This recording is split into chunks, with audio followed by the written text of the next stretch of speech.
Greetings, programs! I'm sorry, that was stupid. I don't know why I did that. So as a big fan of the original Tron as a kid, hearing all of the negative reviews was a real bummer. I saw it for myself, and yeah, there is a lot of bad, but there's a lot of fun stuff that sort of balances out the bad too. So if you want to, skip ahead to see my 1 to 5 star rating if you need to, but here we go. Tron Ares comes 15 years after Tron Legacy and is directed by Joachim Rønning, director of such classics as Pirates of the Caribbean, Dead Man Tell No Tales, and Maleficent, Mistress of Evil. So yeah, expectations here are pretty low. The film stars Greta Lee, and yes, you heard me right. You thought I was going to say Jared Leto, right? Greta Lee, who was great in 2023's Past Lives and was Haewon in Sisters. Not Haewon. Haewon. No. Plays Eve Kim and the new head of Incom for some reason. That's not really explained. All we know is that Sam Flynn from Tron Legacy stepped down for personal reasons in the credits in the beginning of the film. After the death of Kim's sister, she takes on her sister's work in finding the permanence code, a code that allows digitally made objects, including programs, live in the real world. Julian Dillinger, grandson of 1982 Tron's Ed Dillinger, who is also after the code, wants the code to build an army of programs that can live in the real world for more than 29 minutes. More specifically, and ends up being hunted down along with Kim. Now it's a race against time between two groups looking for this MacGuffin just to move the story forward. So I'm going to give you the good before we get to the bad, the sweet before the sour. We're going to have our dessert before we get to the veggies of this film. First off, I'm sure that you've already heard that this film looks fantastic. The movie is worth the price of admission just for the stunning visuals and special effects. I experienced this film in IMAX 3D, and honestly, I'm pretty burned out on the whole 3D experience, but this film was why 3D was created for IMAX. This film is almost more of a 2-hour Disney World ride than a great story, and I was sort of okay with that for the most part. The way that Jurassic Park still looks great, the way the mind accepts CGI after seeing practical effects, if done right, gives you a better realistic experience. And this movie nails the imagery of Tron, especially in 3D. If you're going to see this film, shell out the extra few bucks to see it in IMAX 3D, Dolby Digital, or XD. See it on the biggest screen possible in 3D. Trust me. That's it. Some cosplay people in original Tron suits with the original discs, bringing the original film in a little better way than Legacy did, in my opinion. We even get to take a trip to the original grid and run into an old character. That's kind of a really fun surprise if you're into nostalgia bait, which I'm a huge sucker for. The weird thing is that they sort of brush off the events in Tron Legacy. Sam is nowhere to be found, neither is Olivia Wilde's character, and the ISOs aren't even addressed in the film from Tron Legacy. The ISOs being the beings that by some miracle were created and were the plot point to Tron Legacy. At the end of Legacy, Sam Flynn says that he is going to change the world with Wilde's character, who leaves the grid and is an ISO. And they are just AWOL for this film. And in the 15 years that Sam ran Incron, the world hasn't really changed much, at least for the better. And by the way, there is no Tron in Tron Ares, which is really strange considering the movie is called Tron Ares.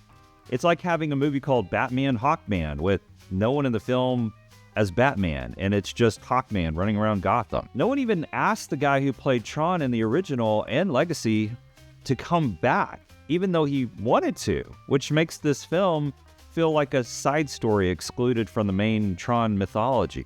Like one of those X-Files one-off episodes that have nothing to do with the main story about alien abduction.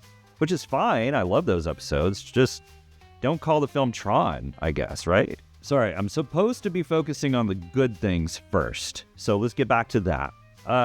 Another really good aspect of the film is the music and the sound design. The score by Trent Reznor and Atticus Ross under the band name from the 90s and 2000s, Nine Inch Nails, is beautifully created in sync with this film. Like Daft Punk's score for Tron Legacy, this score nails the feel of every scene in that electronic techno type vibe that feels like music you'd hear as a program, if that makes sense. Every beat of every track rattles your seat while you're watching these very elaborate chase scenes that also make the film really fun. Again, like an amusement park ride where the story isn't really that important, you're just there to ride the ride. And by the way, the story is really weak. It's so basic, and considering the world of AI that we now live in, this film could have been a deep, meaningful film and also a fun roller coaster ride.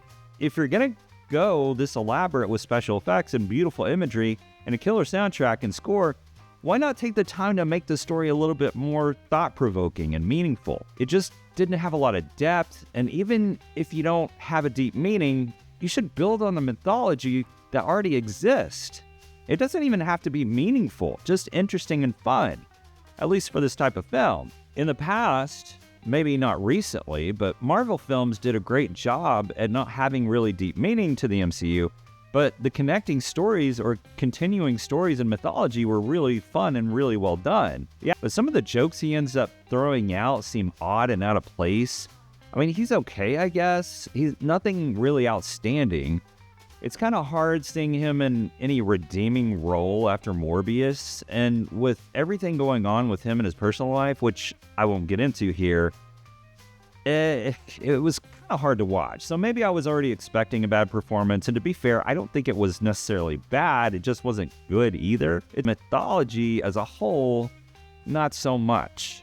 And we're throwing a bunch of characters who we don't know anything about, and we don't really care about, because we'd never seen these people before. It was great seeing Jeff Bridges as Flynn again, though, for the very short amount of time that we do get to see him, and honestly, I was confused as to what he was in the film.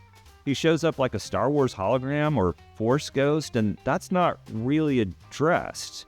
Was he somewhere else on the grid he made, transmitting his image to the original grid, or did he go back to his original grid? I mean, I need some sort of answers here. And he's really just there to do what you would expect him to do for the plot of this film, and it's nothing really surprising. I did really enjoy the post-credit scene, which is sort of another callback to the original film and sort of sets up the next film in the series. It was a nice little surprise that's worth sticking around for. You won't have to stay very long. It's within the first 30 seconds of the credits rolling, I think. Tron Ares is a really fun ride and is worth seeing in theaters if you're seeing it in 3D on the biggest screen possible. And I'm glad that I saw it just for the ride and the nostalgia. I'm giving Tron Ares 3 stars out of 5. It's probably more of a 2.5 stars film, but there are things that I personally enjoyed, like going back to the original grid that pushed that other half star through. The film is rated PG-13 for mild profanity, some violence against programs, and really that's about it. It's bad, blue's good. And when one red program turns from red to blue, they turn good? Is that like a choice with like lightsabers in Star Wars, or is something else going on there? Talk to me in the comments about all things Tron, what you liked, what you didn't. Like and subscribe so we can be friends. And as always, don't wait till it streams. Let's go to the theater and let's see it together.